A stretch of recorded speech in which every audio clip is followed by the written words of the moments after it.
नेपाल वायु सेवा निगमलाई लुट खसोट मचाएर यो कार्यालयमा एकम जमाइरहेका युवराज अधिकारीहरूलाई हामी घिसारेर यही गेटमा हामी कार्यक्रम गर्नेछौँ। यो तपाईँहरूले देख्नुहुनेछ। आजको हाम्रो यो घोषणा घोषणा हो 6वटा जाँच पाल्नको लागि 1400 जना कर्मचारी राखेर 900 भन्दा बढी 800 भन्दा बढी करारका कर्मचारीहरूलाई नियुक्ति गर्ने, राजनीतिक भागवण्ड मिलाउने, आफ्नो लुट खसोटलाई मिलान गरेर यहाँबाट फेरि बिदाय हुने यिनीहरूले षड्यन्त्र सोचेका छन् भने हामीले भनेका छौँ। आज हामी गेटमा उभिएका छौँ। यिनीहरूका च्याम्बरभित्र घुसेर यिनीहरूलाई हामी सहयोगमा लोतालेर यिनका एक एक हिसाब किताब गर्नेछौँ। 2043 सालसम्म 21वटा जाँच, 38वटा उडान, 10वटा आन्तरिक उडान भएको नेपाल वायु सेवा निगम भ्रष्टाचारीहरूले अनियमितता गर्दा गर्दा गर्दा गर्दा गर्दा आज 12वटा प्लेनमा 5वटा मात्रै उड्ने स्थितिमा पुगेको छ।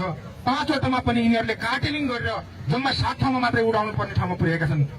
65 वर्षीय इतिहास बोकेको अर्बौं सम्पत्ति भएको नेपाल वायु सेवा निगमलाई आज 50 अर्बभन्दा बढी ऋणमा डुबाएर निजी कम्पनीलाई हस्तान्तरण गर्ने दुष्प्रचार गरिरहेका छन्, दुष्प्रयास गरिरहेका छन्।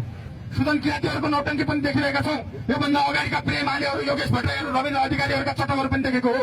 हामीले भनेका छौँ 2050 सालदेखि गिरिजाप्रसाद कोइरालाले सुरु गरेको धमिजा काण्डले थिला थिला थिला थिला पारेर एउटा व्हाइट बोडी किन्दाखेरि 6 अर्ब 59 करोड यिनीहरूले भ्रष्टाचार गर्ने ठाउँमा पुर्याए।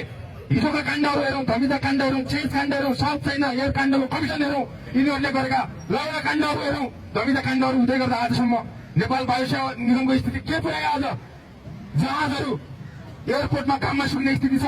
एयरपोर्टहरू एउटा पनि जहाज नउडेर घाममा सुक्ने स्थिति छ।